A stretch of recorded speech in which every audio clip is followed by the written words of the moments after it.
à tous, ici iPhone 4 Pro. Alors aujourd'hui on va regarder une application, enfin un tweak Cydia, qui s'appelle Switchy. Donc ce tweak, qu'est-ce qu'il vous permet de faire? Il vous permet de rajeunir un peu le multitâche d'Apple. C'est-à-dire que vous allez avoir deux rangées d'icônes dans le multitâche. Vous allez avoir une possibilité, donc comme avant, d'aller sur l'iPod, de contrôler le volume. Et aussi, pour supprimer toutes les applications d'un coup, au lieu d'utiliser Kill Background, on va utiliser ça. On va avoir aussi un accès direct au réglage et un accès pour la luminosité. Donc c'est vraiment très pratique. Donc c'est Switchy, on fait installer confirmer et puis voilà. Donc c'est une application gratuite, je crois, ou peut-être payante, je sais plus. Enfin bref, vous cherchez Switchy. Une fois que c'est fait, on va aller voir dans les réglages s'il y a quelque chose à régler, mais je ne crois pas. Donc là, on est dans les réglages. Et non, il n'y a rien à régler, donc c'est parfait. Ensuite, donc voilà, bah justement, ça ressemble à ça. Donc vous avez maintenant deux rangées d'applications. Donc, comme d'habitude, on peut toujours supprimer les applications une par une en cliquant ici. Bon, voilà. On va revenir. Voilà, mince. Oups. Voilà. Donc on revient ici. Donc on a toutes nos applications qu'on peut supprimer.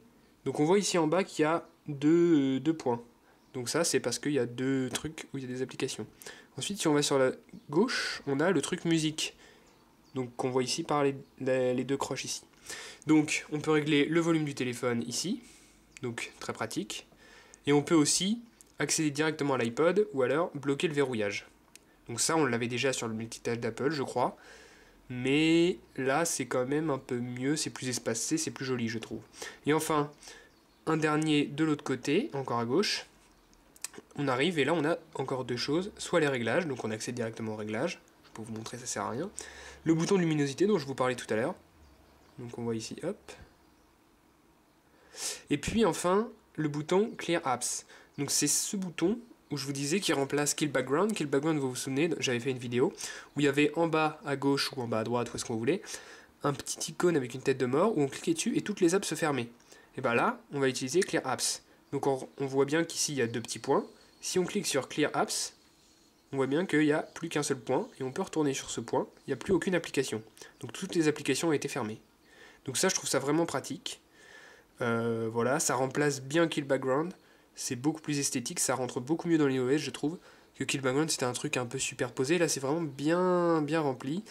Enfin, bien rempli. Ça remplit tout l'écran, parce que c'est vrai que le multitâche comme ça, sur une seule rangée, ça servait un peu à rien. On avait les trois quarts de l'écran qui nous servaient pas, alors que là, on utilise vraiment tout, pas tout l'écran, parce que tout l'écran ce serait moche, mais on utilise vraiment la moitié de l'écran, c'est vraiment très bien. Et pour ceux qui ont beaucoup d'applications, comme moi, c'est pratique d'avoir deux rangées dans le multitâche parce que justement ça nous évite de naviguer dans 50 000 pages pour trouver l'application qu'on veut dans le multitâche. Et donc ça c'est vraiment pratique. Donc voilà, il n'y a pas de réglage, c'est tout ce que j'avais à dire sur cette application. Moi je la trouve vraiment très bien. Et donc j'espère que vous allez la trouver aussi très bien. Donc bah c'est tout. Merci de m'avoir regardé comme d'habitude et puis à bientôt. Hein. Abonnez-vous à ma chaîne YouTube pour recevoir toutes les prochaines vidéos. Visitez le forum iPhoneFacile.geekaddict.net et suivez-moi aussi sur Facebook et Twitter. Tous les liens sont dans la description de la vidéo. Merci.